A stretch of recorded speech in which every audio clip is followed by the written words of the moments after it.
All right, welcome back, everyone, to the RLT Pivot Podcast. My name is Tracy, and I am again joined with my amazing co-host, Mr. Dan Jansen, and we have a special guest with us as well. I will let Dan introduce him.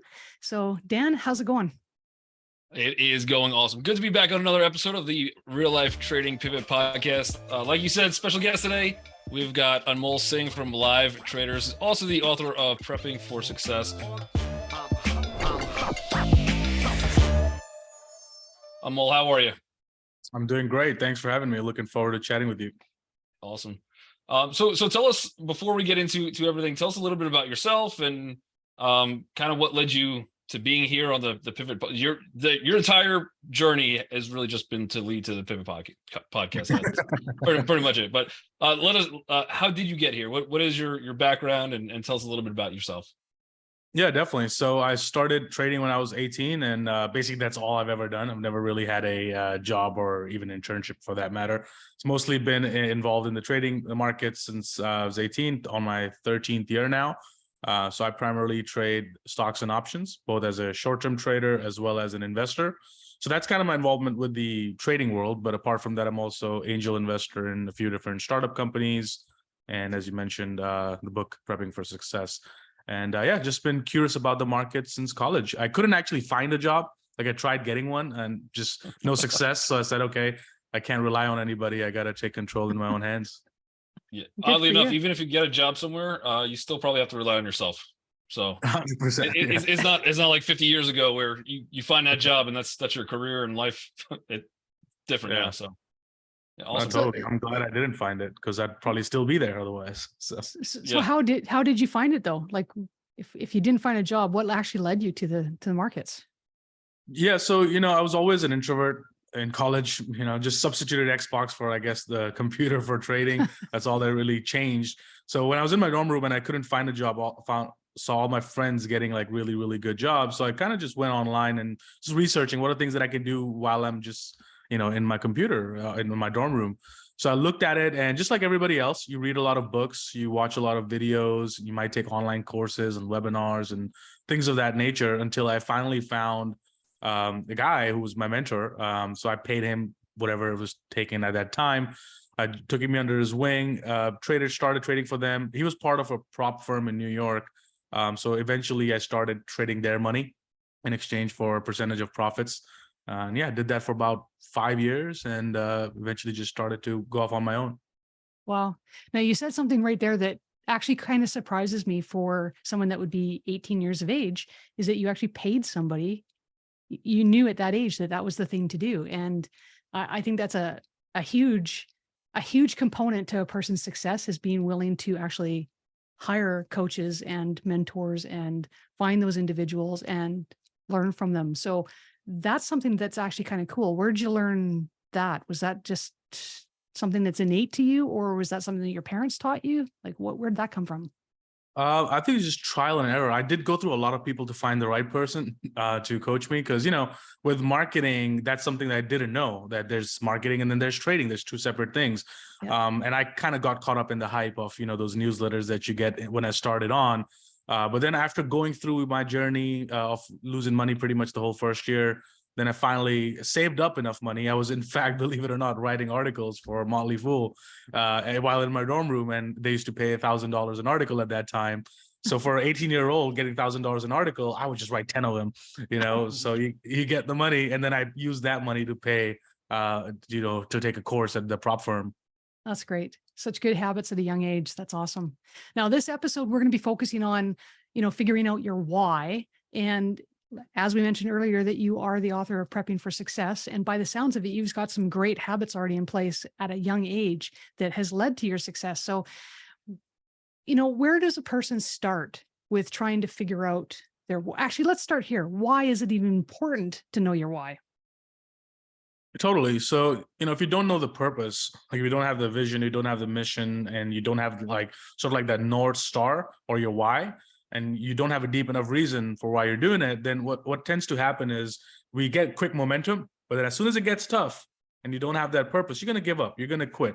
And that happens with trading all the time, because I, coach over the years thousands of traders, tens of thousands of traders, and we've seen sort of like the revolving door effect, where people come in, they want to learn how to trade, they're super excited, and the revolving door goes, they go out, a new person comes in, and that tends to happen a lot. So I've realized the people who end up giving up are people who just came in it for the money. Oh, I can make a lot of money with the stock market. And they just came with that why, which was not deep enough. So when things get tough, things get challenging, or when you go through a losing streak, you're not going to persevere through that. So I think that's why it's really important to have that purpose of why you're doing it in the first place. Right. So for you, starting at 18, did you have a why when you first started, or was that something you kind of developed and tried to figure that out a little bit later? So as soon as it started, it was purely about the money, right? There was no other, because I didn't know anything any better. But And to at be that fair, I time- think that's why most people come into the market. Yeah. Yeah. Dollar signs. Yep. Totally. So I came in exactly for that reason, because, growing up, you see Wall Street, you see all these movies, and you think it's going to be really exciting. But obviously, you quickly realize that good trading is often boring. If it's exciting, you're probably on the edge of gambling.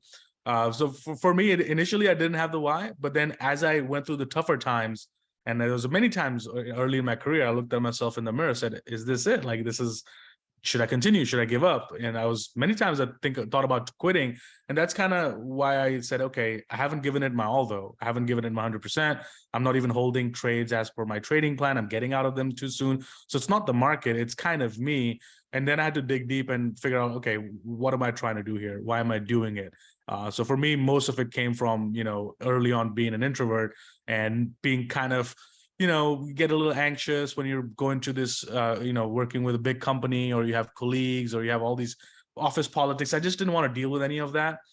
So for me, that was one of the reasons that I had to figure something out that I could do from home that is not going to, that's going to get me closer to my goals, especially because I moved from India and it was a completely different country and everything for me. So I had to find that, dig deep. Right. Gotcha. So you started when you're 18. You're basically developing the why a little bit later. So 18 and a half birthday, something around there.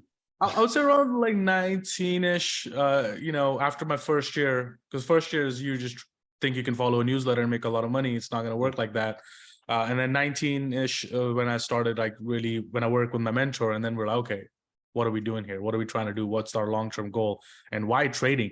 Like, if you really want to make money and you want to do it online, there's other ways. You could do an Amazon business, you can do drop shipping, you can sell t-shirts. There's so many ways. Why trading? So then that's kind of why that led me into a journey of sort of self-discovery. Gotcha. Right. And so I guess the question would be then, what was your why at such a young age, and has it changed since? Has that why actually developed for you? So I would say it's got more concrete and it's added more things to it, but the deep whys hasn't changed. The biggest reason was I don't want to be, saving a lot of money, working 9 to 5, doing all those things. And then I'm 60 and now I can live my life and travel. Like, that's not fun. So for me, it was like, I want to explore the world. I've always kind of big into spirituality. I like to take my time out and go to different places, get a cabin somewhere, spend a week by myself. So for me, I wanted to do that, and trading was the only way that I could actually realistically do that, where my Airbnb is my office, right? Like, that's wherever I am in the world. So that was one of the reasons. But then there's otherwise too, where, I wanted control. And we've learned that recently in 2020, right? No matter how prestigious jobs you've had, you could lose it. Nothing was guaranteed. But for traders, nothing changed. 2020 was the same as 2019. We just kept on trading and nobody stopped us from doing that. So having control, right, of my life and my circumstances, trading is eat what you kill. I'm not relying on colleagues. I'm not relying on anybody else. It's me versus the computer. So all those things about like having control of my life, because I didn't feel like I had control growing up with all the situations in my family. So I was like, okay, I need to have control. So that was one of my biggest whys. And we've been saying this for a very long time. You need to know your why. A strong why is going to be keeping you accountable and all that. It's easy to say, it's harder to do. And I've seen a lot of traders come in, here's the why, and they have a why and they think it's strong. So I'm curious, how do you determine whether the why is actually strong enough for you? What's that little accountability measure that actually tells you that it's going to be strong enough? Yeah, I think there's a pretty popular thing where you say, ask yourself why about 7 times, right? 7 layers deep. You kind of keep asking it until you get to the point where you should be a little emotional. You should have some emotion attached to it. If there's no emotion to it, then you're thinking still logically, and it's not your true why. So as one of my mentors as well, Jeff, who I learned a little bit trading from early on, so he said, like, find the why that makes you cry, right? Like you got to have deep enough. Now, it might not be deep enough, that deep for a lot of people, but if you've had challenges early in your life, then it should be something that has emotion attached to it, that if you don't attain it, it should pinch you. Like you should be waking up with like, why am I not moving closer to that? Like it should have an urgency to it attached as well. Could you give an example of some questions that you might ask during those 7 layers of assessment? Like what would that look like? Yeah, I think it's the same question, asking it multiple times. Like, why is this important? So it usually starts with, why do you want to trade? Oh, I want to make money. Okay, why do you want to make money? Well, I want to make money because I want to buy whatever, these things. Well, why do you want those things? Oh, because, maybe I never had them as growing up, or my family never grew up with it. Okay, why is that important to you? And you just keep drilling down until you get to that core why.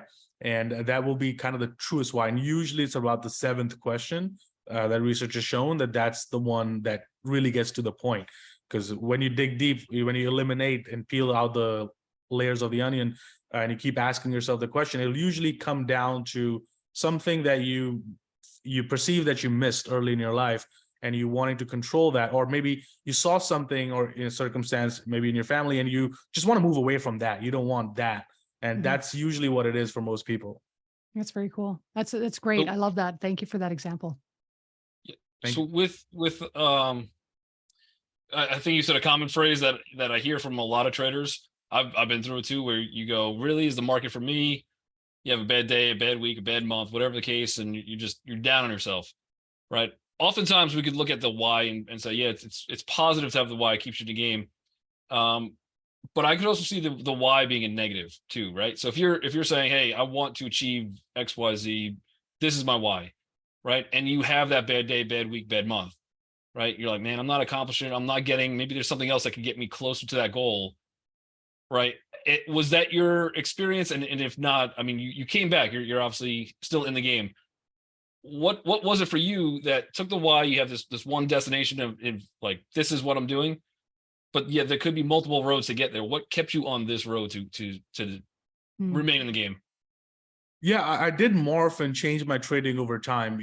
So I was using data, and that's one of the biggest things that every trader needs to have, is making decisions on the data, because the data doesn't lie. Like, I can lie to you, anybody can lie to you. The data is never going to lie to you. Numbers never lie, right? So like looking at your trading in terms of, okay, if I followed my plan or trading system, and by the way, it's really important to have a well-defined trading plan, and you test that trading plan over time. Now, here's what I did in my trading versus here's what, if I followed my trading plan to the letter, did.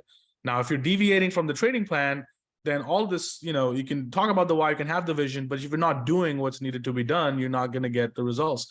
So I think it's really important to have the purpose, have the vision, have the why, and then now let's break it down into, okay, what are the things that I need to do to get closer to my goals? And then having your values, like, what do you value? So every decision you make, is it going to get closer to your highest value? Is it going to move you against your highest value? So thinking in that. So like I always, anytime I'm trying to do something, or if I feel the urge of taking double the amount of contract size on my position, and it happens to everybody, right? And I ask myself, like, is that trading? Is that gambling? Is it alignment with my values? Is it alignment with what I teach other people to do? And if the answer is no, then I'm not going to do it, right? If the answer is yes, I'll keep doing it. So there's multiple roads to get you there. And sometimes the trading style you start with is not what you're going to be left with. Like options is something I added much later, and that's like primary of what I do right now. So your trading will morph and change over time. How long would you give it though before? Because I would think that it's not for everybody. So how long does a person press and press and press before they realize that this really isn't the road to take, even though they have a strong why? So for most traders that I've worked with and that I've coached, and even at different prop firms that I've seen or spoken at or worked with, 3 years is kind of like the sweet spot that I've found. Now, there's some people who make it really quickly. They'll make it in 1 year. They'll make it in 2 years. But the average of everybody that I've found is usually the 3 year mark, where they see a transition. Because year one is you usually trying to get rich quick. You're trying to find the holy grail. Is this bot going to make me the money? Is this alert going to make me the money? Is this newsletter going to do this? First year is you trying to mess around with the market. Then year number 2 is where you learn, and then you try to execute, but then your psychology holds you back. Like, you've learned the strategy, but you can't follow it. You keep getting out too soon off your trades. You hold your losers more than you should. Then you battle with yourself. And then year 3 is when you kind of fix that. And then usually that's the mark for majority of the people that I found. But again, that's not to say some people do get it early, some people get it late. And I wouldn't focus on as much as how much time you're putting in, but rather, are you doing everything that's required? Like a professional trader would have a trading plan. He would backtest that trading plan over the last 5-10 years. He would continue to forward test his trading plan. He will track all of his trades in a spreadsheet and track every little detailed metric about his trading so he can fix and optimize. So the question people would need to ask is not about the time you're putting in, but are you doing all those things that a professional trader does? Yeah, exactly. Absolutely. So you said that you think to make it in the stock market, roughly from what you see, is 3 years. What do you define as making it in the market? Is it a certain dollar amount, or is it a certain, just kind of following a certain process that makes you, what is it to you that would assume that role of being successful in the market? Right. So to obviously success is going to mean different things to a lot of people. You know, there's some people that, let's say they have a mechanical engineer or whatever job, and they're only making 60, 70K. For them, replacing just that 60, 70K in trading is a win because they get to quit their job and do the same thing. For some traders, it's much higher. And for some traders, they want to start hedge funds with multi-million dollars. So success is going to be different for everybody. The way I'm talking about 3-year mark is when they truly get it, is meaning they're consistently profitable. Like, they've eliminated all of their internal, dialogue and of should I hold the trade? Like, there's no doubt, there's no self-doubt, there's no hesitancy in taking the trades. So all of those things get eliminated, and you being consistently profitable. Now, consistently profitable, as we said, is going to mean different things to different people. So that'll something individually you'll have to define based on your account size, as well as how much you're risking per trade. But generally, if you're beating the market consistently, then you're made it. There you go. Now, I was going to ask you, Anmol, that if, let's say, somebody goes through that process of figuring out what their why is, they go that 7 layers deep and they're not hit with that emotion. What's the next step for somebody? Like, how can they really find their why if they truly are lost? So that does come from a little self-reflection. Like, you'll have to have time kind of with yourself. And these days, a lot of people don't do it. We always have a device in our hand. If it's not the phone, it's the tablet. If it's not the tablet, we're on a computer. So like, self-discovery is really important. I take a lot of time with myself. It doesn't have to be meditation. You could just put on your headphones, go for a walk by yourself, right? And listen to music. So take time with yourself and really ask yourself those questions and spend some time on it. Like, really ponder on those things. What do I want from life? What are my goals? Like, start from all the way from the top. Well, what do you want? And then keep drilling all the way down. Why do you want it? Right? And then how are you going to get it? What does it mean to you if you don't get it? What does it mean to you if you do get it? Like, having all of those things and writing them down actually does help. Research has proven it. Trust me, I hate writing. I'm a big typer, but like, research has already proven, like, when you write, it facilitates whole brain learning. And that's one of the things that people start to just get into a habit of doing. And initially it's going to be tough. When you're writing, you're like, I don't know what to write. Nothing's coming. Just keep scribbling, whatever it is. Just keep doing that, and it will create a process. And don't be in a rush, right? Like, if you're going to trade for a living, don't trade like you have to retire next week, right? Like, sit down and say, okay, I'm going to work at it. Maybe it takes me a month to come to my why. Like, it took me 2 years. So you can't expect just sit there for 5 minutes and boom, I got my why. That means a lot to me. That's why people meditate and go on these spiritual journeys for extended periods of time to really discover why they're doing it. Yeah, and it took you 2 years to develop your why, and you're still developing it. Like, you're still fine tuning it, correct? Because I know it's always fine tuning. It's never a destination. It's never completed. I always keep tweaking it. I have a master document that I write, okay, what do I want my life to look like? I write my own biography. I write all those things and I edit it. I keep changing it. Okay, now I want to add this into my life, right? And I'll keep tweaking that document. So that document I have on my computer, it's a Word document. Right now it's 60 pages long, and it just keeps evolving every single year. Have you done your eulogy yet? I have. And that Yeah. was one of the hardest things for me to do, believe it Oh, or not. So yeah, I had I to get really, it. yeah, hard. Yeah, I'm still struggling with that one myself. So I have not Yeah. been able to complete it fully. So no, absolutely. What was aside from your why, what was probably the biggest challenge that you had in your trading as you were learning before you leapt into success? I think it's like really paying attention to your word, right? And that comes back to integrity. Like integrity is doing what you said you're going to do and then doing it when you said you're going to do it. There's no ifs and buts about it, right? So being a man or woman of integrity, being a person of integrity. And oftentimes people would say, but I'm a person of integrity, I don't have a lack of integrity. Okay, really? When's the last time somebody called you and said, hey, just give me a minute, I'm in the middle of something, let me call you back? And they never did, right? Or you see an old friend you've never met before, you're like, hey, we should totally catch up. And then you never follow up with them. That's all lack of integrity. These small little things that we say to ourselves or to others, and we don't follow through on. And then what happens is it's a vicious cycle of lowering your own self-esteem and lowering your own self-confidence, because your unconscious brain tells that, hey, this person just says things he doesn't believe in it, right? He just says things he's not going to follow through. And so if you don't believe in your own word, how do you expect others and how do you expect the universe to believe in you? So that was the hardest thing. And that applies to all areas of your life, right? So for me, the biggest one was health. Okay, I'm making money, I'm doing this business thing, but my health was a mess. I wasn't working out. I was not eating healthy. That's a lack of integrity too. And how you do something is how you do everything. So I think everything, there's no such thing as trading psychology. It is just psychology. It's all the same. So you got to just work on your mindset overall in all That areas is a of your great life. point. That's a great point. That just hit me hard right there. Thank you. I'm going to have to ponder that because I never even thought about, when you run into that old friend, you say, hey, we need to catch up. And then, you go about your business and then time just passes and you don't even think about it in terms of integrity. And that's huge. That's huge because that's one of my very strong value points is being or having integrity.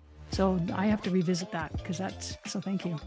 Boy, I wasn't expecting a little psychology lesson here today.